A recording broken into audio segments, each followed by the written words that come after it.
Bonjour à toutes et à tous pour ce nouvel épisode de la chaîne Max76 Pro.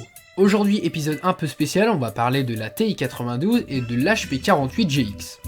Oui, je sais, ça rentre pas vraiment dans le contexte de la chaîne, parce qu'on est plus sur de l'électronique, de l'Arduino, mais je voulais faire cet épisode depuis longtemps, parce qu'en fait j'ai une question qui me trotte dans la tête depuis que j'ai ces calculatrices-là, et cette question, je voulais la partager avec vous, et je vais y répondre avec vous, tout en sachant que ces calculatrices-là ont appartenu à mon père. En fait, il se trouve que chez moi, j'ai un tiroir rempli de livres sur les calculatrices de mon père. Et donc, je me suis dit, mais pourquoi mon père a-t-il acheté autant de livres? Pourquoi mon père a-t-il dépensé tant d'argent dans quelques kilos de papier, tout simplement pour deux pauvres calculatrices? Pour info, moi j'ai cette calculatrice-là, donc une TI 83 Premium CE pour le lycée actuellement. En gros, ça correspond à peu près à l'âge que mon père avait quand il avait cette calculatrice-là, donc environ 18 ans. Et pourtant, moi, je n'ai pas besoin de livres pour cette calculatrice-là. Je n'ai jamais acheté de livres. Alors, j'ai trouvé une première raison qui pourrait expliquer pourquoi mon père a-t-il acheté autant de livres pour ces calculatrices. Bah déjà, à l'époque, quand mon père avait 18 ans, en gros, il n'y avait pas Internet. Enfin, il y avait Internet, mais c'était pas aussi développé qu'aujourd'hui. En gros, quand tu avais besoin d'un petit tuto de savoir comment fonctionne ta calculatrice, tu allais dans une librairie et donc t'achetais des livres, des petits tutoriels qui t'expliquaient comment faire pour utiliser ta calculatrice. Donc c'était le moyen de l'époque. Donc première raison, à l'époque, YouTube n'existait pas d'ailleurs, YouTube a été créé en 2005. À l'époque, Internet n'était pas aussi développé, donc si tu voulais un tuto, t'allais tout simplement dans une librairie. La deuxième raison que j'ai trouvée, et ça j'ai pas vraiment eu à chercher très loin, c'est que tout simplement mon père aime les maths et la physique. C'est vraiment le truc qu'il aime, d'ailleurs il est ingénieur actuellement, donc il a dû aller au lycée, en prépa, en école d'ingénieur. Donc tout ça, ces calculatrices-là, il a dû s'en servir, et il aime beaucoup ça, donc ce qui explique qu'il aurait acheté beaucoup de livres. Je rappelle qu'il a eu minimum 3 calculatrices d'après ce que je sais, donc les deux qui sont là, qui sont la TI 92 et l'HP48, et la TI 92 Plus qui est d'ailleurs morte. Donc la deuxième raison, c'est que mon père aimait beaucoup les maths, la physique, la programmation, ce qui l'a poussé à acheter tous ces livres. Pour la troisième raison, il faut un peu se plonger dans l'univers des calculatrices. Tout d'abord, la TI 92.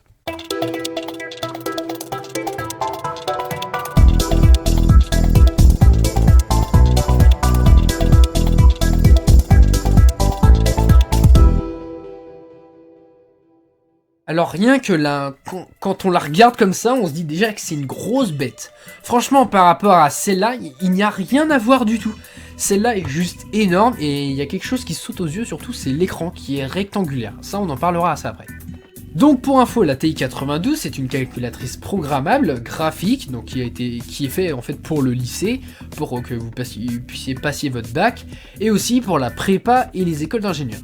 La calculatrice est sortie en 1995, donc à l'époque c'était vraiment une calculatrice révolutionnaire. C'était la calculatrice haut de gamme de tous les lycéens. Quand t'avais cette calculatrice là, t'étais un roi. Bon, en même temps ça se comprend au niveau du prix, pour acheter cette calculatrice là, il fallait dépenser 150 000 francs, donc 150 000 francs en gros ça correspond à 230 euros. Bon, pour info, cette calculatrice-là, aujourd'hui, elle coûte 60 euros. 230 euros dans cette calculatrice-là, en vrai, ça vaut le coup. Parce que vous allez le voir après, il y a beaucoup de fonctions qui sont superbes et que je trouve qui sont géniales et qui, surtout pour l'époque, c'était exceptionnel. En fait, cette calculatrice-là, elle a été faite parce que TI avait besoin de se faire une renommée dans le marché des calculatrices. Parce qu'en fait au départ c'était Casio qui prenait la plupart du marché du calculatrice, donc tout le monde avait une Casio. Ensuite ça a été HP, mais HP a arrêté, et TI avait besoin, s'est réveillé un peu tard on va dire, et donc a sorti cette merveille, donc la calculatrice haut de gamme de l'époque. Dans l'histoire des TI, des calculatrices de Texas Instruments, on a eu tout d'abord la TI 81, qui était vraiment une révélation 5 ans après seulement la sortie des plus grandes Casio et des HP. Ensuite on a eu la TI 85, ensuite une calculatrice haut de gamme, la TI 92, avec la TI 89 qui ressemblait un peu dans le même genre, même si physiquement ça ne ressemblait pas du tout. Ensuite on a eu plusieurs versions de la TI Nspire, notamment avec les CX. Aussi on a eu d'autres calculatrices comme la TI 84 ou la TI 86. Aujourd'hui, on est sur du TI 83, TI 82, et on a toujours la génération des TI Nspire qui sont plus une génération haut de gamme quand même, mais qui est plus fait pour la prépa et les écoles d'ingénieurs. Alors il y a deux logiciels qui sont bien à connaître et qui sont essentiels dans cette calculatrice, c'est le logiciel de calcul formel et le logiciel de géométrie interactive. En gros, ça c'est la version de base. Donc après, on a eu la TI 92+, on a eu plusieurs autres calculatrices, mais celle-là c'est vraiment la calculatrice de base. Et après, les autres, ce n'était que des améliorations. En gros, sur cette calculatrice-là, on a un microprocesseur, c'est un Motorola 68000 avec une fréquence de 10 MHz. Le truc qui a fait craquer les gens à l'époque aussi, c'est le clavier qui est distinct des chiffres. Donc là, vous avez vraiment le clavier entier, donc qui n'est pas seulement dans l'ordre alphabétique, mais en fait, qui est selon l'ordre QWERTY. Donc QWERTY, on le connaît bien, c'est comme un peu un AZERTY, mais QWERTY, à l'époque, les claviers étaient en QWERTY. L'avantage avec cette calculatrice, c'est que tu avais un grand écran qui faisait plus de 30 000 pixels quand même. Donc à l'époque, c'était pas vraiment, c'était un peu hors du commun. Mais bon, l'inconvénient avec cet écran, c'est que on est en noir et blanc et ça défonce les yeux. C'est l'époque où ils ont découvert le copier-coller. Et oui, avant le copier-coller n'existait pas, donc le CTRL-C, CTRL-V sur les ordinateurs. Et cette calculatrice, en fait, a été le premier modèle de calculatrice à être équipé des copier-coller. Donc tu avais juste à faire la petite touche là plus C, et là tu copiais, et ensuite la même touche et V. Donc en gros, c'était une sorte de CTRL-C, CTRL-V. Et sur les calculatrices, ça n'existe pas. Pour avoir testé l'éditeur de programme, il est vraiment génial. En vrai, vous avez un menu qui est tout fait, et surtout grâce au clavier, on peut faire beaucoup de choses, on va beaucoup plus vite que sur une calculatrice normale. Le truc à noter aussi, c'est les courbes. Les courbes, on peut en avoir en 2D, mais on peut avoir aussi en 3D. Et ça, c'était vraiment génial pour l'époque. D'ailleurs, sur cette calculatrice-là, on a comme langage de programmation le TI basique, qui est un langage très simple et très complet, je dirais, qui est universel à toutes les TI en fait. Donc les deux logiciels, on a un logiciel de calcul formel, donc qui permettait de calculer les dérivées, les primitives, les intégrales, et surtout les équations. Les équations, on pouvait avoir à deux inconnus, mais également à un seul inconnu. Et ça, c'était vraiment génial pour l'époque. Le logiciel de géométrie, c'est une version améliorée d'un logiciel qu'on connaît déjà, c'est Cabri Géomètre, qui est déjà présent sur les nouvelles calculatrices, donc la TI 83. Ce logiciel, tout simplement, il a été développé en France, et notamment à Grenoble. Grâce à ce logiciel, on pouvait tracer des points, tracer des cercles, des polygones, et même on pouvait vérifier des mesures et des propriétés. En vrai, dépenser 230 € dans cette calculatrice, c'était vraiment génial à l'époque. C'était un très bon investissement parce que elle vous servait pour le lycée, mais elle vous servait aussi pour la prépa et l'école d'ingénieur, et la preuve, elle marche encore aujourd'hui. Le truc qu'on a en plus sur cette calculatrice, qui était vraiment génial également à l'époque, c'était la possibilité de rajouter des modules. En fait, alors là, il y a une petite carte avec la pile de secours et un module. Et en fait, les modules, c'est des espèces d'extensions que tu rajoutes à ta calculatrice. En gros, grâce à ces modules, on pouvait rajouter de la mémoire à la calculatrice, qui était déjà assez bien conséquente, la mémoire, mais aussi on pouvait rajouter des aides logicielles et des autres fonctions, notamment sur la 3D. Également, c'était la première calculatrice où il y avait les programmes en assembleur. Et oui, actuellement on connaît les programmes en assembleur comme sur la TI 83, mais là c'était la première fois qu'on avait des programmes en assembleur, c'est-à-dire qu'on pouvait mettre plusieurs programmes et on pouvait les assembler pour avoir un seul programme tout beau, tout propre. Le truc qui a fait craquer beaucoup de personnes également, c'était le couvert qu'on pouvait enlever, qu'on pouvait mettre en mode comme ça, et donc on avait juste à poser sur le bureau, et ça faisait une calculatrice qui était assez accueillante, qu'on pouvait tout simplement utiliser comme ça, comme si c'était un vrai ordinateur. D'ailleurs, cette calculatrice-là, en fait, n'est rien qu'un petit ordinateur. Mais vous allez me dire, mais pourquoi TI a arrêté ses productions de calculatrices comme ça, avec un grand écran, avec un clavier distinct, et surtout aussi un petit joystick là? Déjà parce que le produit est vachement lourd. En vrai, par rapport à une calculatrice normale, c'est très très lourd. Quand vous la mettez dans votre sac, par exemple, vous le sentez au bout d'une journée quand même. La deuxième chose à dire, c'était le prix. Le prix, c'était extrêmement cher pour l'époque, 230 € dans une calculatrice.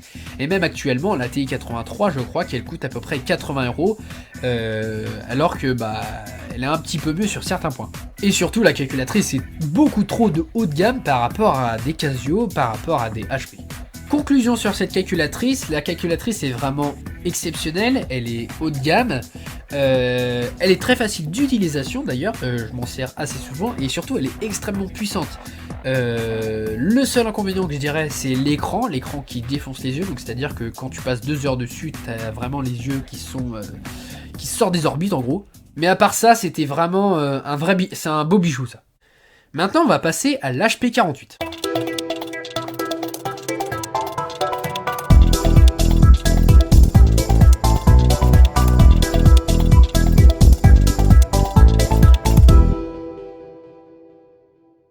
En gros, l'HP48 GX, attention, c'est une calculatrice qui est scientifique, qui a été développée par HP.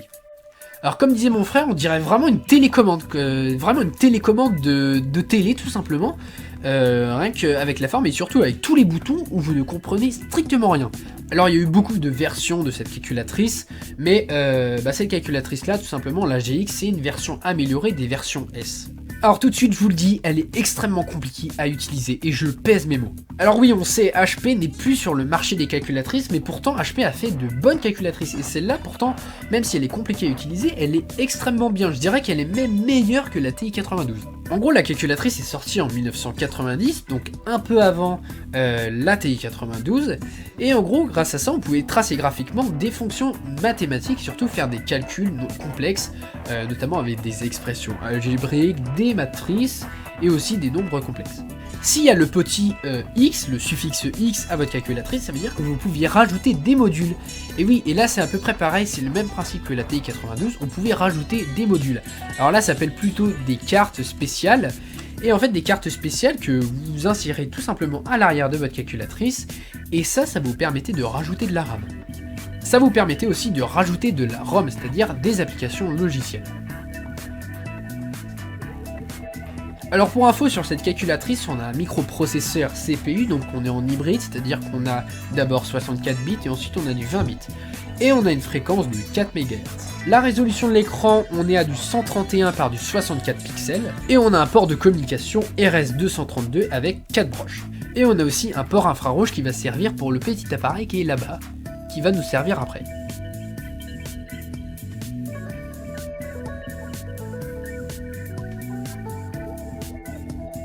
Cette calculatrice était spéciale parce qu'on utilise une notation qui n'est pas vraiment utilisée actuellement, c'est la notation NPI. En fait, la notation NPI, ça permet de s'affranchir des parenthèses quand on fait des calculs. Alors je vais vous expliquer un peu ce que c'est la notation NPI. Prenons par exemple une opération toute bête, 3 fois entre parenthèses 4 plus 7. S'il y a les parenthèses, c'est-à-dire que cette opération, on va la faire en premier. Par exemple, dans notre cas, on a 4 plus 7, c'est l'opération qu'on va faire en premier. Et ensuite, on fera la multiplication 3 fois le résultat de 4 plus 7, donc le résultat qui est à l'intérieur de la parenthèse. La notation NPI, c'est un peu différent. C'est-à-dire qu'on va plus utiliser les parenthèses pour avoir les priorités de calcul, mais on va faire les calculs en premier. C'est-à-dire que si par exemple on avait toujours notre 4 plus 7 qu'on veut faire en premier, et ce qu'on va faire, on va d'abord taper le 4, ensuite le plus, et ensuite le 7. Et ensuite on fera la multiplication par la suite. Alors en vérité sur la calculatrice c'est un peu plus compliqué, parce qu'on n'a pas de touche exe, et c'est un affichage liste. Au niveau programmation, on a un langage de programmation qui s'appelle le RPL, donc c'est le programme qui est propre au HP, le langage de programmation propre au HP, qui utilise d'ailleurs le NPI. Alors pour l'anecdote, cette calculatrice on la retrouve dans 2 films, donc dans un Superman, le film de 2012, et dans les 4 Fantastiques, le film de 2015. La fonction qu'ils ont rajoutée sur cette calculatrice et qui ne sert strictement à rien, et franchement quand vous allez apprendre la fonction, vous allez me dire mais oui c'est vrai il a raison. En fait, ils ont rajouté une fonction, mais qui sort du commun, qu'on ne s'attend pas du tout en fait sur une calculatrice. C'est un réveil. Oui, ils ont rajouté un réveil sur la calculatrice pour éviter qu'on s'endorme pendant les examens. Non, en vrai, je rigole, mais le réveil, je vois pas vraiment l'intérêt en fait sur la calculatrice. Un matin, j'ai déjà essayé de me réveiller avec cette calculatrice et franchement, je me suis pas réveillé parce que c'est pas du tout adapté surtout. Mais oui, en vrai, c'est quoi l'intérêt de mettre un réveil sur cette calculatrice? Sinon, la calculatrice coûtait 288 € à l'époque, donc on est un peu plus cher que la TI-92. Mais bon, elle a perdu un peu en valeur aujourd'hui, on n'est plus qu'à 100-200 € sur internet. Alors comme vous le savez, HP ne fait plus de calculatrices graphiques et scientifiques actuellement, tout simplement parce que les calculatrices, toutes les HP étaient beaucoup trop haut de gamme, et surtout, qui dit haut de gamme dit coûte très cher. Autant TI a fait une calculatrice haut de gamme qui était la TI-92 et ralenti un peu et s'est abaissé un peu en faisant des calculatrices normales on va dire, mais eux ils sont toujours restés sur du haut de gamme, c'est peut-être le seul avantage que je trouve chez HP. avec la puissance. Conclusion sur l'HP 48GX, la calculatrice est géniale, mais super complexe. En vrai, je l'utilise pas souvent, mais quand je l'utilise, c'est là que je me dis que les livres servent vachement à quelque chose. En vrai, là, on est plus que sur du haut de gamme, on est sur du maxi haut de gamme, quoi. Maintenant, je sais pourquoi mon père a acheté tous ces livres. Mais en gros, les calculatrices sont juste géniales. On est sur du haut de gamme, et elles sont surtout très puissantes. Et surtout, les calculatrices étaient certes très puissantes et très complexes, mais surtout à l'époque de mon père, il n'y avait pas internet. Donc si tu voulais chercher un pauvre tuto sur cette calculatrice, d'ailleurs qui n'a pas été beaucoup vendue, là il fallait vraiment prendre un livre. Donc conclusion, les calculatrices sont juste géniales. Je comprends pourquoi mon père a acheté ces calculatrices d'ailleurs.